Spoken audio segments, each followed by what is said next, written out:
प्यारे दोस्तों, स्वागत है आपका एक बार फिर ज्ञातवा में। और आज हम शुरू कर रहे हैं मल्हार पाठ्य पुस्तक का पाठ जिसका नाम है मेरी माँ। ये पाठ पंडित राम प्रसाद बिस्मिल ने लिखा है, जो कि एक क्रांतिकारी थे और क्रांतिकारी होने के साथ साथ लेखक भी थे। उनका जन्म 11 जून 1897 को उत्तर प्रदेश के शाहजहांपुर में हुआ था और वे भारतीय स्वतंत्रता संग्राम के महान क्रांतिकारी और कवि थे।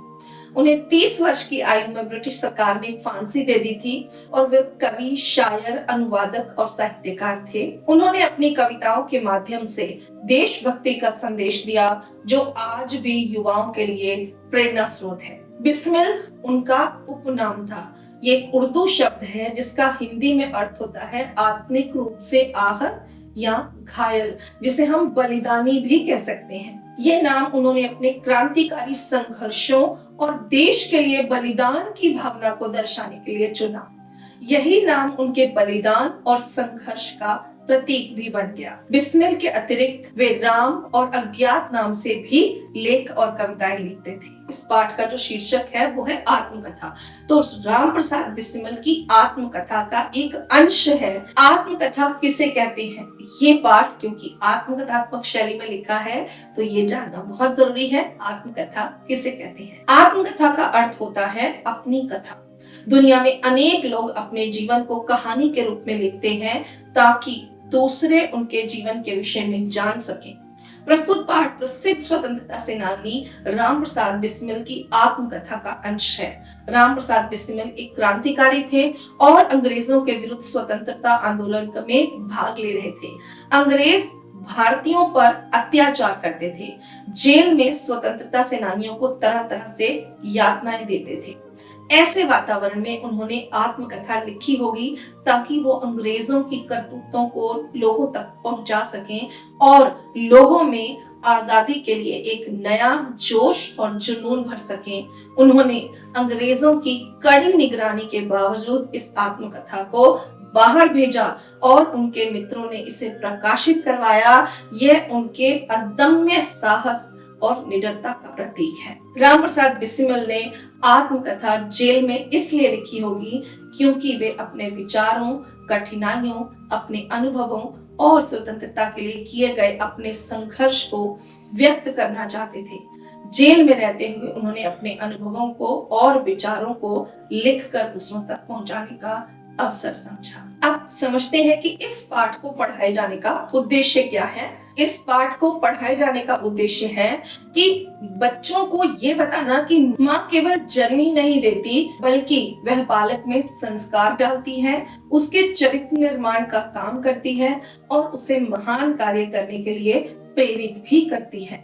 इस पाठ का मुख्य उद्देश्य है आत्मकथा के माध्यम से माँ के प्रति श्रद्धा भाव जागृत करना, साथ ही साथ भारत माँ के उन सपूतों को याद करना है जिन्होंने भारत माँ की आजादी के लिए हंसते हंसते अपने प्राण न्यौछावर कर दिए। छात्रों के अंदर देश प्रेम की भावना जागृत करना भी इस पाठ का मुख्य उद्देश्य है। तो अब समझते हैं कि इस पाठ का सार क्या है।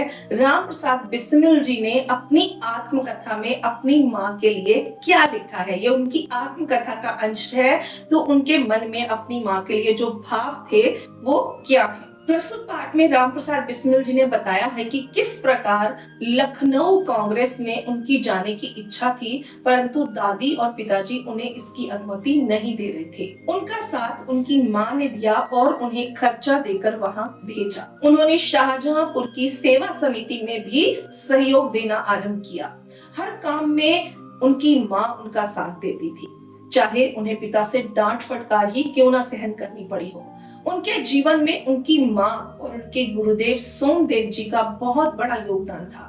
उन्होंने लिखा है कि माँ के प्रोत्साहन और सद्व्यवहार के कारण ही आपत्ति और संकट के समय में भी मैं डटा रहा। माँ की शिक्षा के कारण ही वह धर्म विरुद्ध काम नहीं करते थे और हमेशा सत्य का आचरण करते थे। 11 वर्ष की आयु में जब उनकी माँ विवाह करके शाहजहांपुर आई थी, तब वो एक अशिक्षित और ग्रामीण कन्या के समान थी। उनकी दादी की छोटी बहन ने घर आकर उन्हें सारे कामकाज सिखाए थे। अपनी सहेलियों से सीखकर उन्होंने हिंदी पढ़नी शुरू की। हिंदी सीखकर उन्होंने न केवल खुद पढ़ना शुरू किया बल्कि अपनी बेटियों को भी घर पर ही पढ़ना लिखना सिखाया। बिस्मिल का चरित्र बनाने वाली उनकी माँ ही थी। वो हमेशा सच बोलते थे और सत्य के अनुसार ही आचरण करते थे। जब बिस्मिल जी ने आर्य समाज में प्रवेश किया तब उन्होंने इस बात को महसूस किया कि यदि मुझे ऐसी माँ ना मिलती तो भी मैं साधारण जीवन ही व्यतीत करता। ये बहुत बड़ी बात है क्योंकि एक इंसान को कैसा बनना है ये उसकी माँ के हाथ में होता है। तो क्रांतिकारी जीवन में भी उनकी माँ ने उनकी सहायता की और आदेश भी दिया कि शत्रु को भी प्राणदंड नहीं देना। वो अहिंसा के पुजारी थी। इस आदेश की पूर्ति के लिए उन्हें कई बार अपनी प्रतिज्ञा भी भंग करनी पड़ी। उन्होंने इस बात को स्वीकार किया है कि उनकी माँ की प्रेरणा से ही वे देश सेवा कर सके। उन्होंने लिखा, माँ, तुमने इस शरीर को जन्म देकर केवल पालन पोषण ही नहीं किया बल्कि आत्मिक, धार्मिक और सामाजिक उन्नति में भी तुम मेरी हमेशा सहायक रही हो। मुझे जन्म जन्मांतर तक ऐसी ही माता मिले। उनकी माँ ने उन्हें धैर्य का पाठ पढ़ाया। संसार में किसी भी भोग विलास तथा ऐश्वर्य की उनकी इच्छा नहीं थी। वो केवल यही चाहते थे कि एक बार श्रद्धा पूर्वक उनके चरणों की सेवा कर अपने जीवन को सफल बना पाए। परंतु उनकी इच्छा पूरी नहीं होनी थी क्योंकि उनकी मृत्यु की दुख भरी खबर उनकी माँ को मिलने वाली थी। उन्होंने अपनी माँ के लिए लिखा था, मुझे विश्वास है कि तुम ये सोचकर धैर्य धारण करोगी कि तुम्हारे बेटे ने भारत माता की सेवा में जीवन दे दिया। जब स्वाधीन भारत का इतिहास लिखा जाएगा तो स्वर्ण अक्षरों में किसी एक पृष्ठ पर तुम्हारा नाम भी आएगा।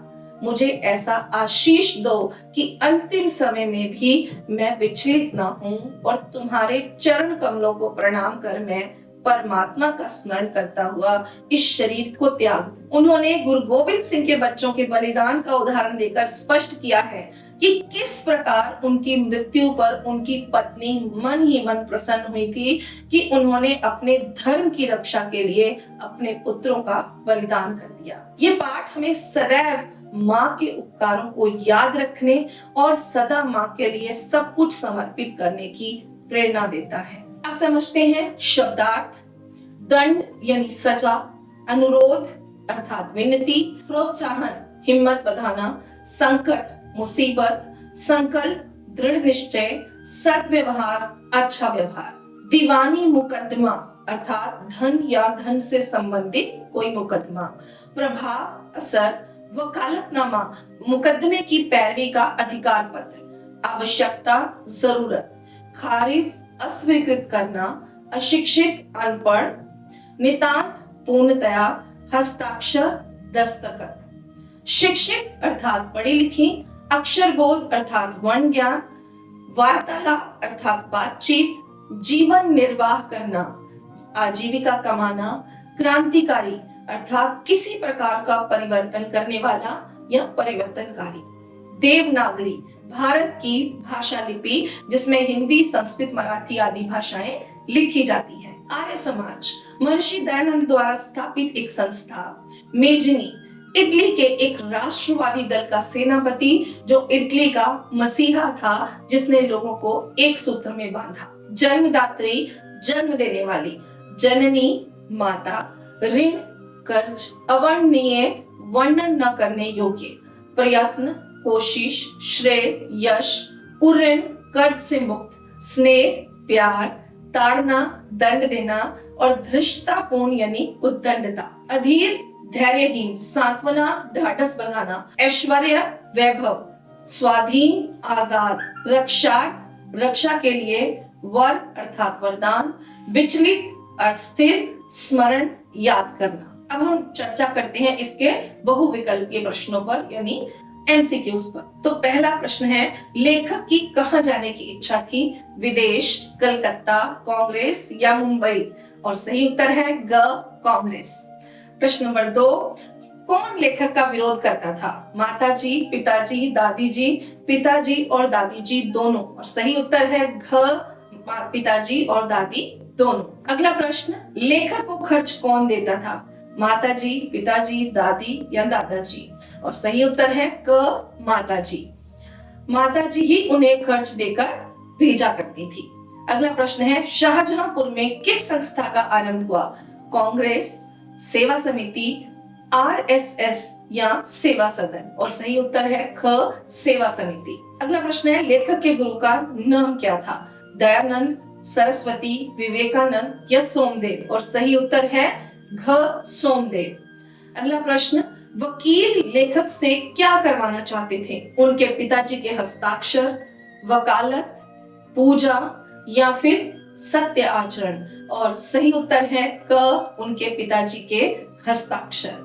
अगला प्रश्न है, लेखक को पिताजी के हस्ताक्षर करना कैसा लगा? अच्छा, संतोषजनक, धर्मानुसार या धर्म के विरुद्ध? और सही उत्तर है घ, धर्म विरुद्ध। अगला प्रश्न है, लेखक जीवन में कैसा आचरण करता था? सत्य का, झूठ का, असत्य का या परिश्रम का? और सही उत्तर है क, सत्य का। वो हमेशा सत्य के अनुसार ही आचरण करते थे। अगला प्रश्न है, लेखक की माताजी का विवाह कितने वर्ष की आयु में हुआ? 12, 15, 11 या 13?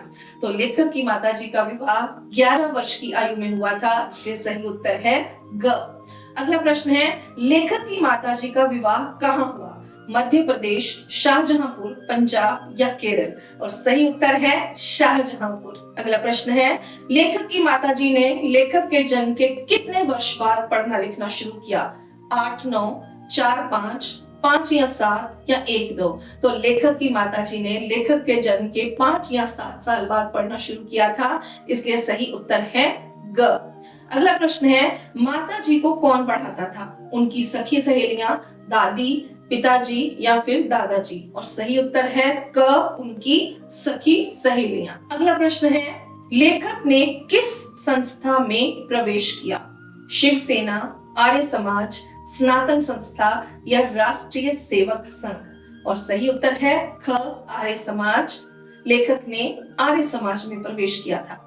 लेखक ने कैसा जीवन अपनाया था? साधारण, विशिष्ट, क्रांतिकारी या फिर गुमनाम? और सही उत्तर है ग, क्रांतिकारी। लेखक हमारे देश के जाने माने क्रांतिकारी हैं, जिन्हें अंग्रेजों ने 30 वर्ष की आयु में फांसी दे दी थी। अगला प्रश्न है, मेजनी की सहायक कौन थी? उनकी माता, उनकी बहन, उनकी मामी या उनकी चाची? और सही उत्तर है उनकी माता। लेखक किसका ऋण नहीं उतार सकता?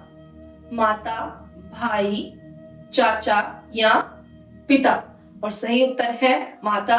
पूरा पाठ लेखक ने अपनी मां को समर्पित किया है। अपनी आत्मकथा में उन्होंने स्पष्ट किया है कि वो अपनी माता का ऋण कभी भी नहीं उतार सकते। माता जी ने लेखक के जीवन का सुधार कैसे किया? खुशी से, क्रोध से, दृढ़ता से या प्रेम और दृढ़ता से? और सही उत्तर है प्रेम और दृढ़ता से। बच्चों को यदि हम सही दिशा देना चाहते हैं तो उसका सबसे सही तरीका होता है प्रेम और दृढ़ता। अगला प्रश्न है, लेखक की माता किस रूप में उपदेश करती थी? प्रेम पूर्ण, प्रसन्नता पूर्ण, मनोहर या सौहार्द पूर्ण? और सही उत्तर है ग, मनोहर। अगला प्रश्न है, लेखक को माता की कैसी मूर्ति का ध्यान आता है? सुंदर, मंगलमयी, स्नेहमयी या वात्सल्यपूर्ण? और सही उत्तर है ख, मंगलमयी। अगला प्रश्न है, माता जी का समझाने का तरीका कैसा था? स्नेहपूर्ण, वात्सल्यपूर्ण, क्रोधपूर्ण या दृढ़तापूर्ण? और सही उत्तर है क, स्नेहपूर्ण। अगला प्रश्न है, महान से महान संकट में भी माँ ने क्या नहीं होने दिया? धैर्यवान, अधीर, प्रसन्न या दुखी? और सही उत्तर है अधीर। लेखक की माँ ने उन्हें कभी अधीर नहीं होने दिया। अगला प्रश्न है, लेखक किसकी सेवा में अपना जीवन बलिदान करना चाहता था? अपनी माता, पिता, दादी या भारत माता? और सही उत्तर है घ, भारत माता। लेखक भारत माता के लिए अपना जीवन बलिदान करना चाहता था और उन्होंने किया भी। अगला प्रश्न है, लेखक ने किसकी कोख कलंकित नहीं की? अपनी माता की, भारत माता की, दादी की या अपनी नानी की? और सही उत्तर है क, अपनी माता की। अगला प्रश्न है, किसके इतिहास में लेखक की माता का नाम लिखा जाएगा? इंग्लैंड, अमेरिका, स्वाधीन भारत या फिर नेपाल? और सही उत्तर है स्वाधीन भारत। लेखक की माता को कौन सी खबर सुनाई जाएगी? लेखक के आने की, लेखक की मृत्यु की, लेखक के जाने की, या लेखक के कविता लेखन की? और सही उत्तर है लेखक की मृत्यु की। तो ये थे हमारे इस पाठ के मुख्य एमसीक्यू या बहुविकल्पीय प्रश्न। तो अब हम चर्चा करते हैं प्रश्नोत्तर और एनसीईआरटी के पीछे के अभ्यास। अब सबसे पहले हम परीक्षा में आने वाले जो परीक्षा उपयोगी प्रश्न होते हैं, अति लघु, लघु और दीर्घ प्रश्नों पर चर्चा करते हैं। पहला प्रश्न है, लेखक के अंदर साहस किसने भरा था? लेखक के अंदर साहस उनकी माताजी और गुरुदेव श्री सोमदेव जी ने भरा था। अगला प्रश्न है, लेखक जीवन में कैसा आचरण करता था? लेखक अपने जीवन में हमेशा सत्य का आचरण करता था। चाहे कुछ भी हो जाए, वह सत्य कहने से घबराता या डरता नहीं था। अगला प्रश्न, माताजी के अनुसार लेखक का विवाह कब होना चाहिए? लेखक के पिताजी और दादी जी उनका विवाह करना चाहते थे, परंतु माताजी के अनुसार लेखक का विवाह शिक्षा प्राप्त करने के पश्चात ही होना चाहिए था। अगला प्रश्न है, लेखक को किस बात की इच्छा नहीं थी?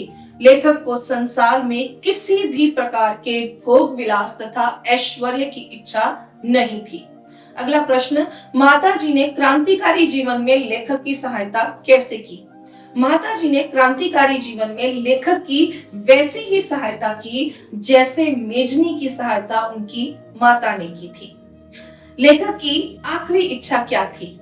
लेखक की आखिरी इच्छा थी श्रद्धा पूर्वक अपनी माताजी के चरणों की सेवा करके अपने जीवन को सफल बनाना लेखक की आखिरी इच्छा थी। अगला प्रश्न है, इस पाठ से रामचांद बिस्मिल के चरित्र की किसी एक विशेषता का जो पता चलता है उसके बारे में बताएं। तो इस पाठ से हमें उनके सत्यनिष्ठ होने का पता चलता है। वो हमेशा सत्य के अनुसार आचरण करते थे और सच ही बोलते थे, चाहे कुछ भी हो जाए। लेखक की माता का नाम किसमें लिखा जाएगा? लेखक की माता का नाम स्वाधीन भारत के इतिहास में लिखा जाएगा।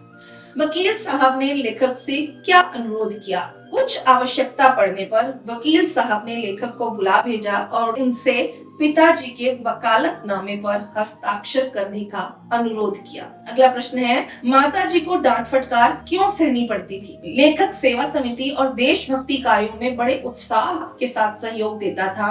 पिताजी और दादी जी को उनके कार्य अच्छे नहीं लगते थे, किंतु माताजी उनका किसी भी तरह से उत्साह कम नहीं होने देती थी, जिसके कारण उन्हें अक्सर पिताजी से डांट फटकार तथा दंड भी सहन करना पड़ता था। अगला प्रश्न है, पिताजी के हस्ताक्षर वकालतनामे पर करने के लिए वकील के कहने पर लेखक ने क्या उत्तर दिया? पिताजी के हस्ताक्षर वकालतनामे पर करने के लिए वकील के कहने पर लेखक ने हस्ताक्षर करने से साफ इनकार कर दिया। उसने तुरंत उत्तर दिया, यह तो धर्म विरुद्ध कार्य है और मैं इस प्रकार का पाप कदापि भी नहीं कर सकता। अगला प्रश्न है, लेखक के लिए माताजी का सबसे बड़ा आदेश क्या था? तो लेखक के लिए माताजी का सबसे बड़ा आदेश यही था कि किसी की प्राण हानि ना हो।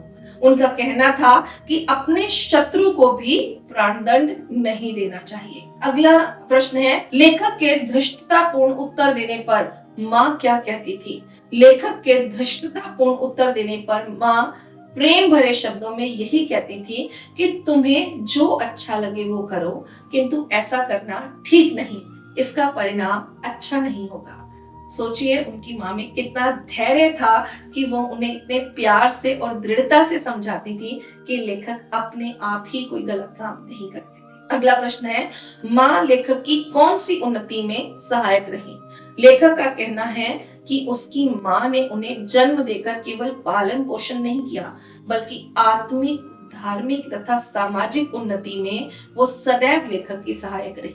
अतः ये जन्म जन्मांतर तक उनके पुत्र के रूप में जन्म लेना चाहता है।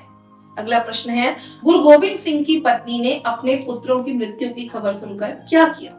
गुरु गोविंद सिंह की पत्नी ने अपने पुत्रों की मृत्यु की खबर सुनी तो बहुत प्रसन्न हुई और उन्होंने गुरु के नाम पर धर्म की रक्षा के लिए किए गए अपने पुत्रों के बलिदान पर मिठाई बांटी थी। लेखक अपनी माँ से क्या वरदान मांगता है? लेखक अपनी माँ से ये वरदान मांगता है कि अंतिम समय में भी उसका हृदय किसी प्रकार विचलित ना हो और अपनी माँ के चरण कमलों को प्रणाम कर वह परमात्मा का स्मरण करता हुआ शरीर का त्याग करे। अगला प्रश्न है, राम प्रसाद बिस्मिल की क्या इच्छा थी? और दूसरा, क्या लेखक को अपनी इच्छा पूर्ण होती हुई दिखाई देती है? तो इसका उत्तर है कि राम प्रसाद बिस्मिल की इच्छा थी कि वो जीवन भर अपनी माँ की सेवा करके अपना जीवन सफल बना ले, परंतु उन्हें अपनी ये इच्छा पूर्ण होती दिखाई नहीं देती, क्योंकि उन्हें लगता है कि इससे पूर्व ही उनकी मृत्यु हो जाएगी और यह दुख भरी खबर उनकी माता जी तक पहुंचा दी जाएगी। इसका कारण ये था कि उन्हें फांसी की सजा सुनाई गई थी, जिसके लिए वो पहले से ही जेल में बंद थे। उन्होंने अपनी ये आत्मकथा जेल में लिखी थी। अगला प्रश्न है, लेखक के संकल्प का त्याग न करने का क्या कारण था? लेखक के संकल्प का त्याग न करने का कारण उनकी माताजी का प्रोत्साहन तथा सद्व्यवहार था, जिसने ही उनके जीवन में वह दृढ़ता उत्पन्न की और किसी आपत्ति तथा संकट के आने पर भी लेखक ने अपने संकल्प का त्याग नहीं किया। अगला प्रश्न है, लेखक के पिताजी ने वकील को क्या हिदायत दी थी? एक समय लेखक के पिताजी ने दीवानी मुकदमे में किसी पर दावा किया था। उसके बाद उन्हें कहीं जाना पड़ा और जाने से पहले उन्होंने वकील को ये हिदायत दी कि जो भी काम हो वह करने में वकील साहब लेखक की सहायता ले लें। अगला प्रश्न है, लेखक को किस बात का विश्वास था? लेखक को यह विश्वास था कि उसकी माता यह समझकर धैर्य धारण करेगी कि उसका पुत्र माताओं की माता भारत माता की सेवा में अपने जीवन को बलिवेदी पर भेंट कर गया है। उसने अपनी माँ की कोख कलंकित नहीं की है और वह अंत तक अपनी प्रतिज्ञा पर दृढ़ रहा। अगला प्रश्न है, गुरु गोविंद सिंह की पत्नी ने मिठाई क्यों बांटी थी? गुरु गोविंद सिंह जी की पत्नी ने जब यह सुना कि उनके पुत्रों ने धर्म की रक्षा के लिए अपना बलिदान दे दिया है, तो वो बहुत प्रसन्न हुई और गुरु के नाम पर अपने पुत्रों के बलिदान पर उन्होंने मिठाई बांटी थी। अगला प्रश्न है, लेखक अपनी माँ से क्या वरदान मांगना चाहता है? लेखक अपनी माँ से ये वरदान मांगना चाहता है कि अंतिम समय में भी उसका हृदय किसी प्रकार विचलित ना हो और माँ के चरण कमलों को प्रणाम कर वह परमात्मा का स्मरण करता हुआ अपने शरीर का त्याग करे। अब कुछ दीर्घ प्रश्न भी एक बार डिस्कस कर लेते हैं, एक बार चर्चा कर लेते हैं। सबसे महत्वपूर्ण प्रश्न इस पाठ का है, मेरी माँ पाठ से हमें क्या शिक्षा मिलती है? तो मेरी माँ पाठ से हमें माँ की आज्ञा के पालन के साथ साथ सत्य और निष्ठा का पालन करने की शिक्षा मिलती है। हमें कठिनाइयों का सामना करते हुए अपने लक्ष्य पर अडिग रहना चाहिए। हमारे जीवन में माता का प्रोत्साहन और मार्गदर्शन अत्यधिक आवश्यक है। हमें स्वतंत्रता और देशभक्ति के लिए सर्वस्व न्यौछावर करने की शिक्षा भी इस पाठ से मिलती है। अगला प्रश्न है, लेखक की माता ने लेखक के चरित्र एवं व्यक्तित्व निर्माण में कैसे सहायता की? उत्तर है, हमारे चरित्र और व्यक्तित्व निर्माण में माँ का बहुत बड़ा हाथ होता है। लेखक के चरित्र और व्यक्तित्व निर्माण में भी उनकी माताजी ने सक्रिय और सकारात्मक भूमिका निभाई। उनकी माँ ने ही उन्हें संकट के समय अधीर न होने की शिक्षा दी। उन्होंने छोटी आयु में ही देश सेवा और स्वतंत्रता प्राप्ति के लिए स्वयं को समर्पित कर दिया। माँ के द्वारा दिए गए मार्गदर्शन और प्रोत्साहन से लेखक के व्यवहार में सेवा भाव, दृढ़ता और ईमानदारी जैसे नैतिक मूल्य विकसित हुए। अगला प्रश्न है, लेखक की माता का जीवन कैसे उनके लिए प्रेरणा स्रोत रहा? उत्तर है, लेखक की माता का जीवन उनके लिए प्रेरणा का स्रोत रहा।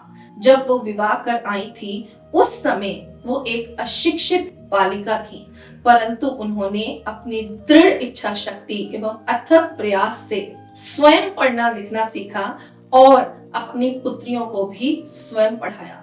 वो शिक्षा के महत्व को समझती थी, इसलिए उन्होंने परिवार की हर जिम्मेदारी बहुत अच्छे से निभाई। अपने बच्चों को हमेशा ही सत्य को अपनाने की शिक्षा भी दी। अगला प्रश्न है, गुरु गोविंद सिंह के पुत्रों की शहादत का वर्णन बिस्मिल ने क्यों किया है? राम प्रसाद बिस्मिल को मृत्युदंड मिला था और उन्हें फांसी की सजा होने वाली थी। उन्हें पता था कि जब ये समाचार उनकी माँ को मिलेगा तो उन्हें कितना दुख होगा। अपनी माँ को हौसला देने के लिए उन्होंने इस घटना का वर्णन किया है, ताकि वे समझ पाएं कि उनके पुत्र ने भी उसी प्रकार अपने देश के लिए बलिदान दिया है, जिस प्रकार गुरु गोविंद सिंह के पुत्रों ने अपने धर्म की रक्षा के लिए प्राण बलिदान कर दिए थे और उनकी मृत्यु पर उनकी माँ बहुत दुखी हुई होगी, पर उन्होंने अपने दुख को हृदय में समेटकर मिठाई बांटी थी ताकि लोगों को उनके बलिदान का महत्व पता चल सके। वो अपनी माँ को भी इसी तरह मजबूत और प्रेरणादायी माँ के रूप में देखना चाहते थे, इसीलिए उन्होंने गुरु गोविंद सिंह की पत्नी और उनके पुत्रों की शहादत का वर्णन किया है। अगला प्रश्न है, पाठ के आधार पर स्पष्ट करें कि बच्चों के जीवन को बनाने वाली उनकी माँ ही होती है। बच्चों को माँ न सिर्फ जन्म देती है और उनका पालन पोषण करती है, बल्कि वो उनमें संस्कार भी डालती हैं और उसके चरित्र का निर्माण भी करती हैं। जिस प्रकार से माँ अपने बच्चों को साहस, सच्चाई, दया, करुणा, प्रेम और धैर्य आदि गुणों का पाठ पढ़ाती है, वह बच्चा उन्हीं गुणों के साथ बड़ा होता है और समाज तथा देश राष्ट्र के लिए काम करता है। प्रस्तुत पाठ में इसी प्रकार की माँ की ममता की महिमा का वर्णन है, जिसने राम प्रसाद बिस्मिल को हमेशा सन्मार्ग पर चलने, देशभक्ति, सच्चाई और धैर्य जैसे गुणों की शिक्षा दी है, जिससे वो अमर बलिदानी बन गए और इतिहास में अमर हो गए। एक सबसे महत्वपूर्ण प्रश्न है जिस पर चर्चा करना बहुत आवश्यक है, और वो है स्वतंत्रता से पूर्व और आज के समय में लड़कियों की शिक्षा में क्या परिवर्तन आया है। तो स्वतंत्रता से पूर्व हमारे देश में लड़कियों की शिक्षा को अधिक महत्व नहीं दिया जाता था। उन्हें केवल घर के कामकाज सिखाए जाते थे। लेखक की माँ भी अनपढ़ थी और उन्होंने अपने अथक परिश्रम से पढ़ाई लिखाई सीखी और अपनी बच्चियों को भी घर पर पढ़ाया। परंतु आज के समय में लड़कियों की शिक्षा भी उसी प्रकार होती है जिस प्रकार लड़कों की। लड़कों और लड़कियों को शिक्षा के समान अवसर मिलते हैं और आज लड़कियां शिक्षित होकर समाज और देश की भलाई के लिए निरंतर काम कर रही हैं। तो ये बहुत बड़ा परिवर्तन आया है। अब हम चर्चा करते हैं हमारी एनसीईआरटी की जो पाठ्य पुस्तक मल्हार के पीछे दिए हुए प्रश्न हैं, उनमें से कुछ मुख्य प्रश्न हम देखते हैं कौन से हैं। तो पहला प्रश्न है, मेरी समझ से नीचे दिए गए प्रश्नों का सटीक उत्तर कौन सा है, उसके सामने तारा बनाइए। जैसे कि सभी पाठों में ये प्रश्न पहला होता है। तो पहला प्रश्न है, किंतु यह इच्छा पूर्ण होती दिखाई नहीं देती। बिस्मिल को अपनी किस इच्छा के पूर्ण होने की आशंका थी? पहला, भारत माता के साथ रहने की। दूसरा, अपनी प्रतिज्ञा पर दृढ़ रहने की। तीसरा, अपनी माँ की जीवन पर्यंत सेवा करने की। और चौथा, भोग विलास तथा ऐश्वर्य भोगने की। तो सही उत्तर है ग, अपनी माँ की जीवन पर्यंत सेवा करने की। अगला प्रश्न है, राम प्रसाद बिस्मिल की माँ का सबसे बड़ा आदेश क्या था? पहला, देश की सेवा करें, कभी किसी के प्राण न लेना, किसी से छल ना करना या सदा सच बोलना। और सही उत्तर है ख, कभी किसी के प्राण न लेना। अब अपने मित्रों से तर्कपूर्ण चर्चा कीजिए कि आपने ये उत्तर ही क्यों चुने। तो पहले प्रश्न का उत्तर ये है कि राम प्रसाद बिस्मिल की इच्छा नहीं थी कि उनका जीवन भोग विलास और ऐश्वर्य में बीते। वो अपना जीवन अपनी माता की सेवा में व्यतीत करना चाहते थे। उन्हें लगता था कि इससे ही उनका जीवन सफल हो सकता है। राम प्रसाद बिस्मिल को मृत्यु दंड मिला और उनकी फांसी तय थी, इसलिए उन्हें अपनी इच्छा पूरी होती दिखाई नहीं दे रही थी। अगले प्रश्न का उत्तर हमने इसलिए चुना, राम प्रसाद बिस्मिल की माताजी उदार विचारों वाली थी। उनकी माता ने उन्हें शिक्षा ही नहीं दी थी, अपितु क्रांतिकारी जीवन में भी उनकी सहायता की। उनकी माताजी नहीं चाहती थी कि वो कभी भी किसी को प्राण दंड दे। अगला प्रश्न है, पंक्तियों पर चर्चा। पाठ में से चुनकर पंक्तियां नीचे दी गई हैं, इन्हें पढ़कर समझिए और इन पर विचार कीजिए। आपको इनका क्या अर्थ समझ में आया? कक्षा में अपने विचार साझा कीजिए और लिखिए। पहला है, मुझे ऐसी माता न मिलती तो मैं अति साधारण मनुष्यों की भांति संसार चक्र में फंसकर जीवन निर्वाह करता। इस पंक्ति का उत्तर है कि राम प्रसाद बिस्मिल की माँ का विवाह मात्र 11 वर्ष की आयु में हुआ था। उस समय वो अशिक्षित थी, परंतु उन्होंने घर पर अपनी सहेलियों से पढ़ना लिखना सीखा। ग्रामीण परिवेश में बड़ी होने के बावजूद वो उदार विचारों वाली महिला थी और पिता और दादी जब देश प्रेम की भावनाओं का विरोध करते थे, तब भी उन्होंने अपने बेटे में देश प्रेम की भावनाएं भरी और उन्हें प्रोत्साहित किया और क्रांतिकारी बनने में भी सहयोग दिया। इस प्रकार राम प्रसाद बिस्मिल के बलिदान में और देश की स्वतंत्रता में उनके योगदान में उनकी माँ का बहुत बड़ा योगदान था। उन्होंने उस बलिदान का सारा श्रेय अपनी माँ को दिया और कहा कि यदि उनकी माँ उन्हें शिक्षित ना करती, उनका सहयोग ना करती, तो वो साधारण मनुष्य की तरह ही जीवन व्यतीत करके इस दुनिया से चले जाते। अगली पंक्तियां हैं, उनके इस आदेश की पूर्ति करने के लिए मुझे मजबूरन 1-2 बार अपनी प्रतिज्ञा भंग करनी पड़ी थी। तो राम प्रसाद बिस्मिल को देशभक्ति का पाठ उनकी माँ ने पढ़ाया और उन्हें पूरा सहयोग दिया, परंतु उन्होंने एक बात ये भी कही थी कि कभी किसी के प्राण मत लेना। राम प्रसाद बिस्मिल क्योंकि क्रांतिकारी थे और क्रांतिकारी दल को शत्रुओं को मारना भी पड़ता था, इसलिए कई बार उन्हें अपनी माँ की प्रतिज्ञा को तोड़ना पड़ा, क्योंकि वो उस समय उनके क्रांतिकारी साथियों और दल की आवश्यकता थी। अगला प्रश्न है, मिलकर करें मिलान। देवनागरी भारत की एक लिपि जिसमें हिंदी, संस्कृत, मराठी आदि भाषाएं लिखी जाती हैं। आर्य समाज महर्षि दयानंद द्वारा स्थापित एक संस्था।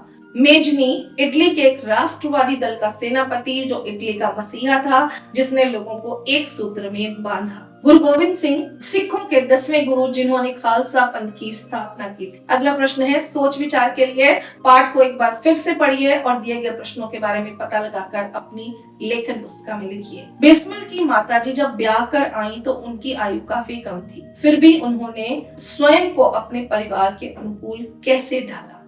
तो 11 वर्ष की आयु में जब वो बिस्मिल की माताजी विवाह कर शाहजहांपुर आई, उस समय वो बिल्कुल अशिक्षित एक ग्रामीण कन्या थी। शाहजहांपुर आने के बाद दादी जी ने अपनी छोटी बहन को बुला लिया। उन्होंने माताजी को घर का सारा काम करना सिखाया और थोड़े दिनों में माताजी ने घर का सारा कामकाज और खाना बनाना भी सीख लिया और जल्दी ही वो एक कुशल गृहिणी बन गई थी। अगला प्रश्न है, उन्होंने अपनी इच्छा शक्ति के बल पर स्वयं को कैसे शिक्षित किया। तो राम प्रसाद बिस्मिल की माँ को पढ़ने का बहुत शौक था। पढ़ने का शौक उन्हें खुद ही पैदा हुआ। मोहल्ले की जो सखी सहेलियां उनके घर पर आया करती थी, उन्हीं से उनकी माँ ने पढ़ना लिखना सीखा।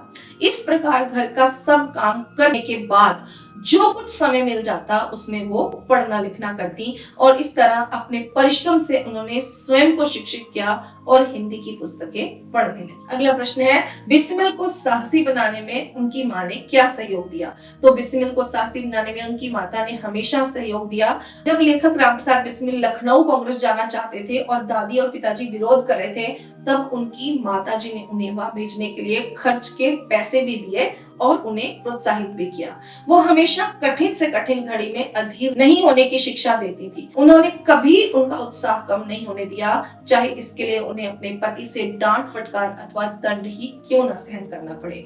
उनकी माताजी के व्यवहार और प्रोत्साहन ने ही उन्हें उनका साथी बनाया था। अगला प्रश्न है, हम कैसे कह सकते हैं कि बिस्मिल की माँ स्वतंत्र और उदार विचारों वाली थी।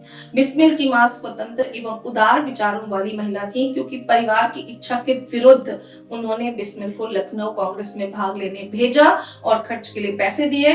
बिस्मिल के पिताजी और उनकी दादी उनका छोटी उम्र में विवाह करना चाहते थे, किंतु माँ ने इसके लिए मना किया। उसके साथ उन्होंने अपने पुत्र से शत्रु को मृत्युदंड न देने का प्रण भी करवाया। इससे स्पष्ट होता है कि वो बहुत ही उदार विचारों वाली महिला थी। तो इस पाठ में इतना ही। यदि आप इसके बाकी प्रश्नों के उत्तर और जो भी व्याकरण आधारित प्रश्नोत्तर हैं वो देखना चाहते हैं, तो हमारी सक्सेस प्रो सीरीज की मल्हार मार्गदर्शिका वो बाजार में सब जगह उपलब्ध है। इसके साथ साथ यदि आप ऑनलाइन ऑर्डर करना चाहते हैं तो आप Amazon या फ्लिपकार्ट से भी इसे ऑर्डर कर सकते हैं और इस पाठ को और अच्छी तरह गहराई से पढ़कर समझ सकते हैं। मिलते हैं अगले चैप्टर के साथ, तब तक के लिए धन्यवाद।